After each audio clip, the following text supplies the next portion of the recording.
Hello everyone. आज हम complex analysis का एक इम्पोर्टेंट फॉर्मूला डिस्कस करने जा रहे हैं जिसका नाम है कोसी इंटीग्रल फॉर्मूला। इसके लिए स्टेटमेंट ये बोलता है कि if F Z is analytic within and on a closed contour C and Z naught is any point within C then F of Z note equals to 1/2 pi iota integration C F Z upon Z minus Z naught D Z. यानी F Z है वो closed contour सी के अंदर और ऊपर analytic है, तो उसके किसी भी आर्बिट्रेरी पॉइंट जेड नोट पर फंक्शन की value f of Z not इस फॉर्मूला के द्वारा दी जाएगी। Formula 1 is called Cauchy integral formula. It tells us that if a function f is said to be analytic within and on a simple closed curve C then the value of f interior to C are completely determined by the value of f on C. यानी जो function F Z है वो इस close contour के अंदर analytic है, तो हम इसके किसी भी इंटीरियर पॉइंट पर फंक्शन की वैल्यू फाइंड आउट कर सकते हैं इस फॉर्मूले के द्वारा। ठीक है। It can be evaluate it can be use to evaluate certain integral along simple closed contour. ये जो फॉर्मूला है इसका उपयोग हम कुछ इस टाइप के इंटीग्रल्स हैं F Z upon Z minus Z naught D Z और सी जहाँ पर सिंपल क्लोज्ड कंटूर होना चाहिए, उन इंटीग्रल्स की वैल्यू फाइंड आउट करने में करते हैं। ठीक है। अब इस स्टेटमेंट का प्रूफ देखते हैं हम। अब हम मानते हैं कि डोमेन जी में सी एक सिंपल क्लोज्ड कंटूर है। डोमेन जी है उसमें सी क्या है, एक सिंपल क्लोज्ड कंटूर है और उसके अंदर जेड नोट कोई भी आर्बिट्रेरी पॉइंट है। अब इस फॉर्मूले का ये फॉर्मूला देखते हैं जिसमें integration F Z upon Z minus Z naught D Z. F Z को तो क्लोज्ड कंटूर सी के अंदर एनालिटिक होने में कोई प्रॉब्लम नहीं है, but F Z upon Z minus Z note है उसको पॉइंट जेड नोट पर एनालिटिक होने में प्रॉब्लम है, क्योंकि ये डिनोमिनेटर जीरो हो रहा है। किसी का डिनोमिनेटर जीरो हो तो वो वैल्यू एग्जिस्ट नहीं करती। ठीक है। तो जेड नोट है, जेड नोट पॉइंट पर इस वाले फ्रैक्शन को एनालिटिक होने में प्रॉब्लम है, तो इस जेड नोट को एक छोटे सर्कल से कवर कर लेते हैं जिसको मान लिया C1 है, और सर्कल की रेडियस इतनी मानते हैं कि वो पूरा का पूरा इस क्लोज्ड कंटूर के अंदर आए। ठीक है। To prove this theorem we consider a circle C1 z minus Z note equals to r where r is small enough that C1 is interior to C. अब ये जो फंक्शन है इसको एक अलग फंक्शन जी जेड कंसिडर कर लिया हमने। G z equals to f Z upon Z minus Z not which is analytic in C except point z not. ठीक है। So g z is analytic in doubly connected region bounded by C and C1। जो जी Z है वो इस reason में analytic है जो सी और C1 के द्वारा बाउंडेड रीजन है उसमें एनालिटिक है।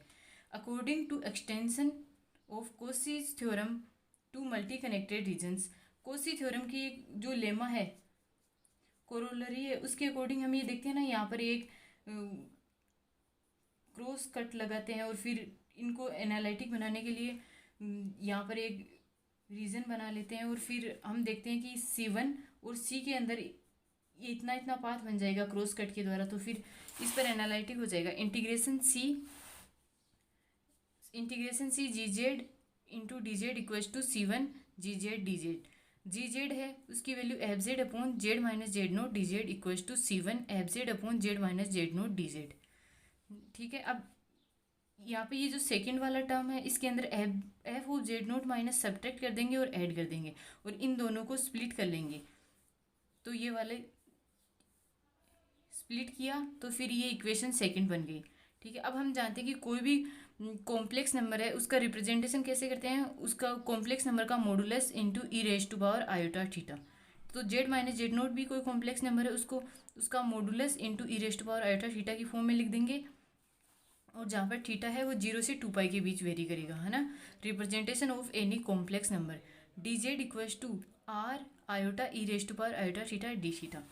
सो अभी जो अपन को इस इंटीग्रल की वैल्यू हम आसानी से फाइंड आउट कर सकते हैं। Integration C1 D Z upon Z minus Z note equals to 0 से 2 पाई और R E raise power iota theta D Z की वैल्यू पुट कर दी, यहाँ पर जेड माइनस जेड नोट की वैल्यू पुट कर दी, तो इसको सोल्व करेंगे तो 2 पाई आयोटा आ गया, ये यहाँ से कैंसिल हो गया और 2 पाई आयोटा आ गया। अब इक्वेशन 2 इम्प्लाइज इसकी वैल्यू है वो इक्वेशन 2 में पुट कर देंगे। अब इक्वेशन 2 क्या बोलती है कि integration C F Z upon Z minus Z naught D Z equals to integration C1 F Z minus F of Z naught upon Z minus Z naught D Z equal to 2 pi iota F of Z note.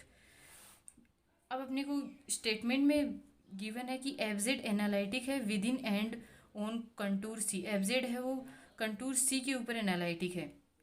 तो कोई function है वो यानी उसके किसी भी arbitrary point पर भी एनालिटिक होगा, यानी Z equal to Z note पर भी एनालिटिक है।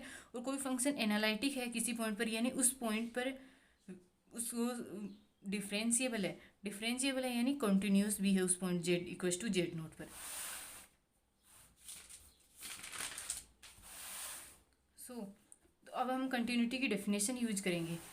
For all epsilon positive, continuity की डेफिनेशन क्या बोलती है? For all epsilon positive there exist delta positive such that mod of F of Z minus F Z naught less than epsilon whenever Z minus Z naught less than delta. ये है continuity की आप मुझे कोई भी epsilon दो उसके corresponding ये डेल्टा मिलेगा सच दैट कि एफ जेड और एफ जेड नोट का डिफरेंस जब एप्सिलॉन से छोटा होगा, एफ जेड और एफ जेड नोट का डिफरेंस है वो एप्सिलॉन से छोटा कब होगा? जब जेड और जेड नोट का डिफरेंस डेल्टा से छोटा होगा। इसलिए अब अपने को ये पता है कि जेड माइनस जेड नोट का मॉडुलस आर के इक्वल है और ये कंडीशन है यहाँ से जेड माइनस जेड नोट का मॉडुलस डेल्टा से लेस देन है तो आर लेस देन डेल्टा हो गया। अब अपने को जो सेकंड इक्वेशन थी उसके अंदर ये टर्म थी integration C1 F Z minus F Z naught upon Z minus Z naught D Z है, इसका मॉडुलस लेंगे। तो अपने को ये चीज़ पता है कि integration a to b f x d x का modulus is less than equal to a to b mod of f x d x, है ना। बस इसी को यूज किया यहाँ पे less than equals to f, दोनों को स्प्लिट कर दिया डिनोमिनेटर और न्यूमरेटर को। अब अपने को इसकी ये कंटिन्यूटी की डेफिनेशन के अकॉर्डिंग ये लेस देन एप्सिलॉन है और ये लेस देन डेल्टा है, तो इन दोनों की वैल्यू पुट कर दी mod D z. Epsilon upon r constant है तो इस इंटीग्रेशन से बाहर आ जाएगा।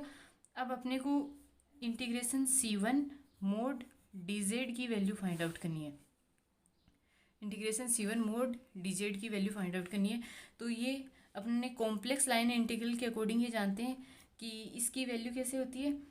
समीशन इंटीग्रेशन, जैसे कोई भी एग्जांपल है, integration C1 mod D Z equals to limit N tending to infinity summation R equals to 1 to infinity 1 to n और mod Z R minus Z R minus 1 D Z. अब अपन इसको solve करेंगे तो उसकी value आ जाएगी। अब इसकी वैल्यू आती है इसकी 2 पाई एप्सिलॉन आ गई। Inequality 4:4 all epsilon positive. अब ये जो इनइक्वलिटी 4 है वो हर एक एप्सिलॉन ग्रेटर देन 0 के लिए ट्रू है। तो कोई इस इनइक्वलिटी के अकॉर्डिंग ये जो वैल्यू है वो हर एप्सिलॉन हर पॉजिटिव रियल नंबर से छोटी है, यानी इसका मॉडुलस 0 के इक्वल है। और किसी भी क्वांटिटी का मोड 0 के इक्वल है इसका मतलब कि वो क्वांटिटी खुद 0 है, इफ़ एंड ओनली इफ की कंडीशन है, यानी इस कॉम्प्लेक्स लाइन इंटीग्रल की वैल्यू 0 आ गई। अब इक्वेशन 3 और 5 के अकॉर्डिंग हम बोल सकते हैं कि इन दोनों की वैल्यू पुट कर देंगे तो integration C F Z upon Z minus Z naught D Z equal to 2 pi iota F of Z naught. ये इस थ्योरम का स्टेटमेंट था। अब 2 पाई आयोटा एप्सिलॉन को इधर ले आओ तो एफ ऑफ जेड नोट आ जाएगा।